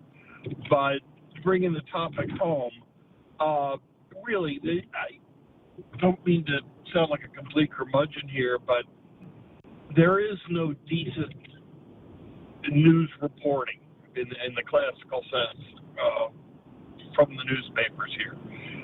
They're simply printouts, in my opinion, supporting whatever the government, the administration says. There is zero investigative journalism. You look at the newspapers day in, day out, and what are the lead stories? There's no holding the government accountable. There's no cutting questions. There's no, I mean, where to begin? It's really a shame. Guam could use a genuine media outlet with professional journalists who know how to conduct investigative or practice investigative journalism. But they don't. And as a result, the government knows it can get a free pass and do whatever it wants and likely get away with it. Who's going to call them on it? Absolutely. You know, we have had investigative reporters in the past. Kevin Kerrigan was a darn good investigative reporter. We used to have a TV station called Guam Cable TV. That was Lee Holmes, and they did some real hard-hitting investigative reporting. Mindy Uggan, who is now the major domo at the Post, was an investigative reporter for KOM, and she was tough. And I kind of attributed the hard-hitting nature of the Post to her. But something has happened over there, and they've just lost their teeth. I agree. In fact, I do recall, thank you for reminding me, of reading several of her columns and thinking that it was well done work. But nowadays, particularly since I've been here for the past couple of years, it is on count. Both newspapers, I find, are not only highly partisan, but I find their quality to be on par with a high school newspaper.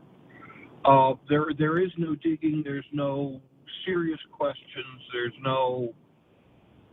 So they're doing a serious disfavor to the people of Guam. People of Guam deserve better. They deserve a real news organization. And until they get one, I don't think you're going to find the government responsive or accountable, because no one's holding their file. I mean, with the exception of yourself, of course, and a couple other individuals. But the major media, no. Not interested. Agreed. Yeah. Exactly. Well, thank you very much for Keith, for your observation, which I agree with 100%. But we always have your program. Tailgaters Unite. You know, we are the informed. It's a shame we can't form our own voting bloc. It's true. It's very true. Take care of yourself. Have a nice afternoon, guys. All right. Good talking to you, Arkeith. I got to head for Churchill Downs, but you know, Andrew Breitbart, late Andrew Breitbart, died about 10 years ago. He was a real journalist. He started out with the Huffington Post, and then he went over and started his own shop, his own website, etc. And he wrote a book. And in his book, he said the reason that journalists there lose their teeth is they want to go to all the right cocktail parties and hobnob with the important people. And they know that if they slam them in print or on the screen, that's not going to happen. And then second, they rely so much on government officials for their news feed that they're afraid if they're hard, that news feed is going to get turned off. And of course, that made it really easy for him to do his kind of journalism, because for a while there really was no competition. But I think that's what's going on here. I think that down there at the Daily News, they're much more interested. The red ball is coming up this year. I think that's probably much more important than writing hard-hitting good stories and editorials. And no one wants to get Janela during a Zoom press conference. You know, they're just a little bit too nice, you know. Oh, thank you very much, Governor. Well, yeah.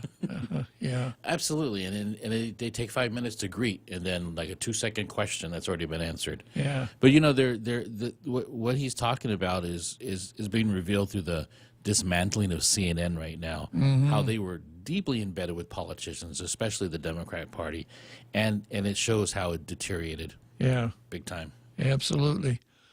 Okay, let's head for Churchill Downs. Come try Guam's original Chamorro restaurant with Pica's Best 5 years running. Mezcla Chamorro Fusion Bistro. Experience Chef Peter's candied salmon over scallion coconut rice, octopus to naktak, Chamorro platter, and their award-winning gourmet hamburgers. Or if you're looking for something healthy, try their keto-friendly menu. Come and enjoy Mezcla's half-a-day service at their Hagåtña and Grand Plaza Dumont location. Call their Hagåtña location at 479-2652 for reservations. Listen to The Point anytime, anywhere on Odyssey. Odyssey is your new audio home for all the music, news, sports, and podcasts that matter to you. Find your favorite stations like The Point and discover more. Music stations, local and trusted news sources, sports talk and team coverage, plus today's biggest podcasts. Find it all on the Odyssey app. AUDACY.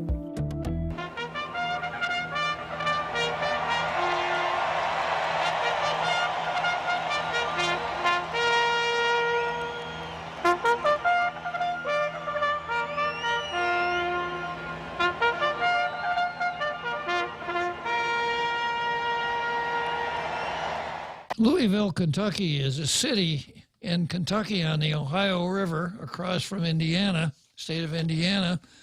And that's where Churchill Downs is. That's where the Kentucky Derby is run every year. And that's really appropriate because the next story or the next card item I have is called FBI versus Gods and Arrows. And it takes place in guess which state? Kentucky. Yeah, federal authorities have moved to crack down on cockfighting in Kentucky with charges against 17 people allegedly linked to arenas in at least 4 counties. Now, I've been telling you guys out there, if you're still doing it, you better stop.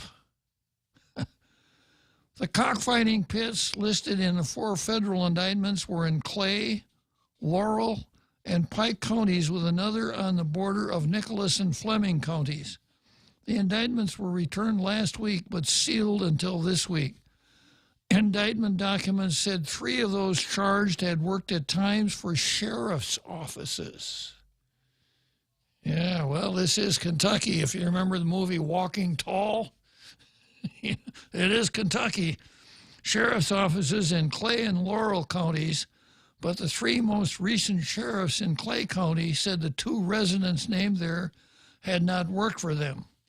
In Laurel County, a woman who worked as a court bailiff for the sheriff's office left the job after Kentucky State Police charged her last year in state court with promoting gambling in connection with a cockfighting operation.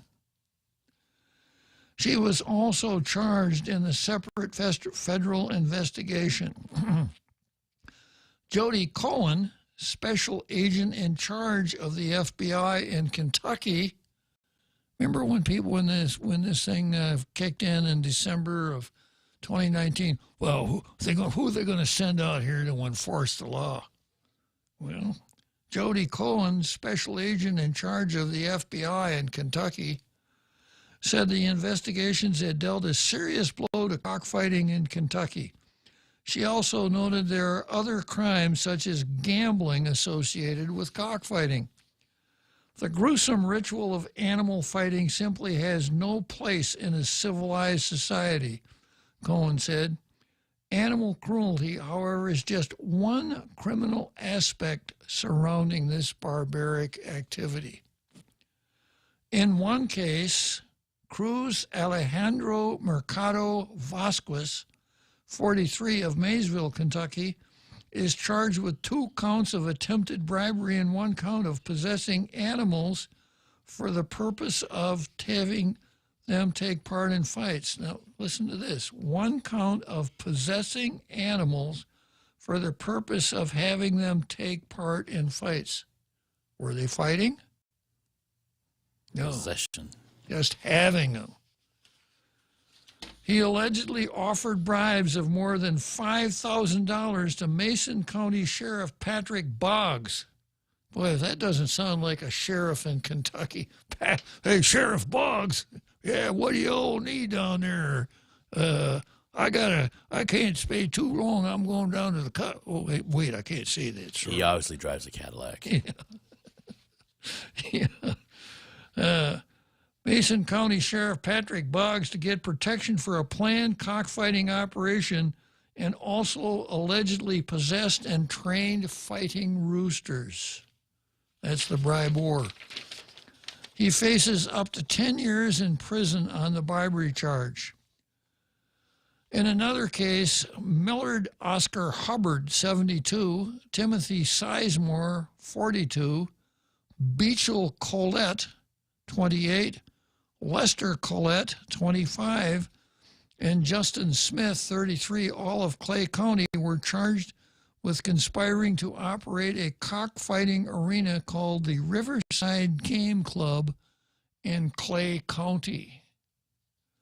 Hubbard, a former teacher and transportation director for the Clay County school system, pleaded guilty in 2005 to conspiring to distribute 300 pounds of marijuana and was sentenced to 32 months in prison. Well, if in for a dollar, in for a dime, in for a dollar, right? Marijuana's illegal, cockfighting's illegal. The federal indictment said Beechel and Lester Collette worked for the Clay County Sheriff's Office at various times. The indictment did not say when that was or what they did. Kevin Johnson. Boy, there's always a Johnson in here somewhere, isn't there? Yeah. Kevin Johnson, who was sheriff 3 times in Clay County. His wife, Angie Johnson, who succeeded him for a year, and current Sheriff Patrick Robinson said the Colletts had not worked for the sheriff's office in their terms dating back to 2007. According to the federal indictment, Beechel and Lester Collett helped with duties at the Riverside pit such as organizing participants, weighing roosters, keeping track of the weapons used on roosters, and cataloging wins and losses. Roosters involved in cockfighting typically have sharp blades attached to their legs. The fights often leave the birds injured or dead. Oh, hello. Hubbard and Sizemore's help allegedly sponsored weekly fights at Riverside. They collected parking, admission, and seating fees and had trailers to rent to people who brought roosters to the fights, according to the indictment. The fights drew a crowd at times. There were 118 entries for one fight that Sizemore and the Collets organized in December 2019, for instance, the indictment said. The arena featured stadium-style seating, a concession area, a room to sell accessories, such as sharp gaffs attached to the birds' legs, and enclosed cockfighting pits, the indictment said. Smith allegedly worked at the arena. It's illegal under federal law to sponsor or exhibit an animal in an animal fighting venture, according to the indictment. I'll read that again. It's illegal under federal law to sponsor or exhibit an animal in an animal fighting venture, according to the indictment. Federal law also bars anyone from possessing, training, selling, buying, transporting, delivering, or receiving an animal for purposes of having it take part in a fighting operation. From using the U.S. mail or any instrument of interstate commerce, such as Facebook, to promote an animal fighting venture, and to attend an animal fight, the indictment said. Just going to a cockfight, FBI could get you. The crime is a felony punishable by up to 5 years in prison. Pretty hefty odds for betting on a chicken. Sizemore also is charged with operating a cockfighting venue at Ransom in Pike County called the Blackberry Chicken Pit, which also had stadium seating, concessions, several fighting pits, and tight security, including 2 checkpoints. People coming to the fights had to pass through, the indictment said. Yeah, you had to walk up to the checkpoint with your collar kind of turned up around your mouth and say, "Joe sent me." At one event in April 2021, there were 93 entries, and another in June of 2021. The purse totaled $42,000, the indictment said. Another indictment unsealed this week charged that Ricky Johnson, there they go again, those Johnsons are into cockfighting. Ricky Johnson, 55, Jacqueline Johnson, 31, and Harold Fuzzy Hale, all of London, conspired to operate a cockfighting arena called the Bald Rock Chicken Pit in Laurel County. Ricky and Jacqueline Johnson rented the property from Hale, ran the fights, and shared proceeds with him, the indictment charged. Hale had run a cockfighting operation called Big H's at the site until March 2020, the indictment said.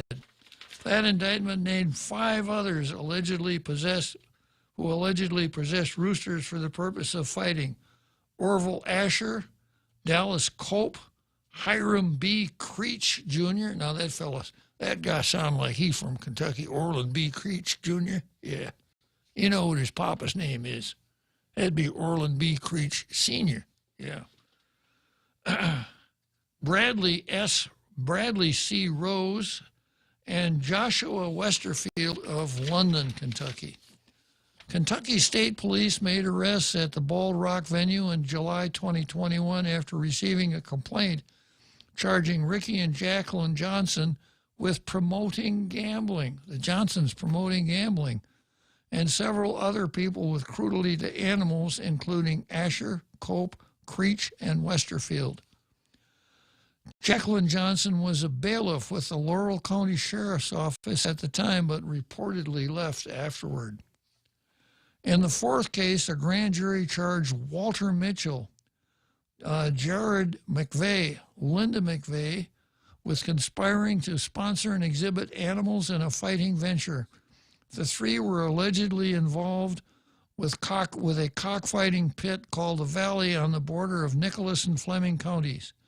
The FBI, Kentucky State Police, the U.S. Department of Agriculture, and the Indiana Gaming Commission took part in the investigation leading to the indictments, according to a news release.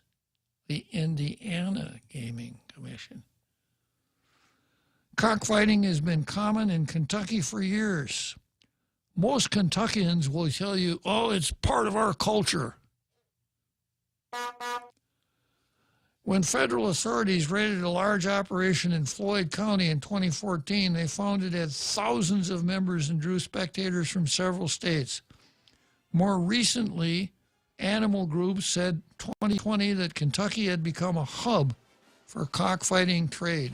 So I'm just going to close up here with two things. The usual, and for this one, Adai, Gods and Arrows. John, no. Let's go, Brandon.